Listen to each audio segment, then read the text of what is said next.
2 days before Queen Elizabeth II's death, a poignant image was captured that unveiled the fragile state of her health. This photograph, taken on September 6, 2022, at Balmoral Castle, showed the Queen fulfilling her final public duty, inviting the incoming Prime Minister, Liz Truss, to form a government. Despite the evident signs of her declining health, including a visible bruise on her hand and a frail appearance, Queen Elizabeth II remained dedicated to her responsibilities.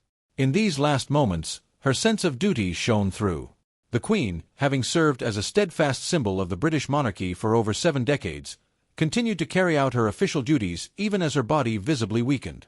The public had long admired her resilience, but this photograph brought a wave of concern.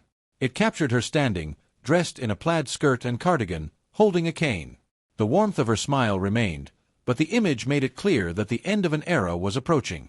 This moment was immortalized by photographer Jane Barlow, who had no idea at the time that she would be capturing the final public image of the longest-serving monarch in British history. Reflecting on the event, Barlow expressed the honor and weight of photographing the Queen in her final days, knowing that this moment would be etched in the collective memory of millions. The image of Queen Elizabeth II, smiling but frail, was a stark reminder of her humanity, and it evoked deep emotion, sparking discussions across the world about her legacy and health. Royal expert Giles Brandreth further elaborated on these final moments in his book, Elizabeth, An Intimate Portrait. He noted how, despite her frail appearance, the Queen remained sharp and alert. Her spirit had not dimmed, even if her physical strength was waning. In fact, Brandreth described the Queen's demeanor as mischievous during her meeting with Liz Truss, a reflection of the warmth and character she retained until her last breath. 4 years, as her health slowly declined, Prince Charles, now King Charles III, had increasingly taken on her duties. Yet, Queen Elizabeth insisted on handling crucial matters personally. She had met with 14 British prime ministers before, starting with Winston Churchill, and she would not forego this final ceremonial duty despite the toll it took on her body. This was a profound testament to her dedication, and a sharp contrast to the fragile figure in the photograph that circulated the day before her death. The image of the Queen's bruised hand became a symbol of her endurance, her willpower. It sparked sadness and unease among many who realized, perhaps for the first time, the extent of her health issues. The bruise, which some medical experts speculated could have been a sign of the Queen's underlying health complications, remained a subject of quiet concern, foreshadowing the announcement that came just a day later.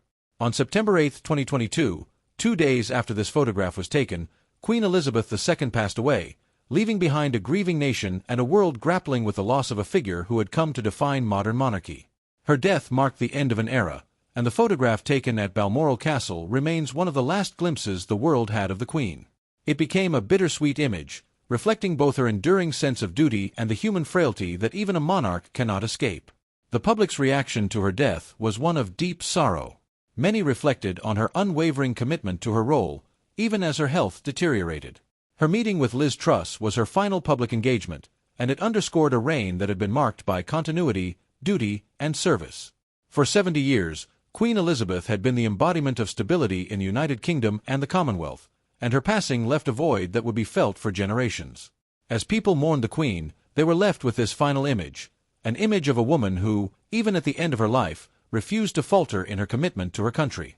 It was a poignant reminder of the weight of the crown she bore for so long. And while the photograph captured her physical decline, it also immortalized her enduring grace, dignity, and an unfaltering dedication to her duty until the very end.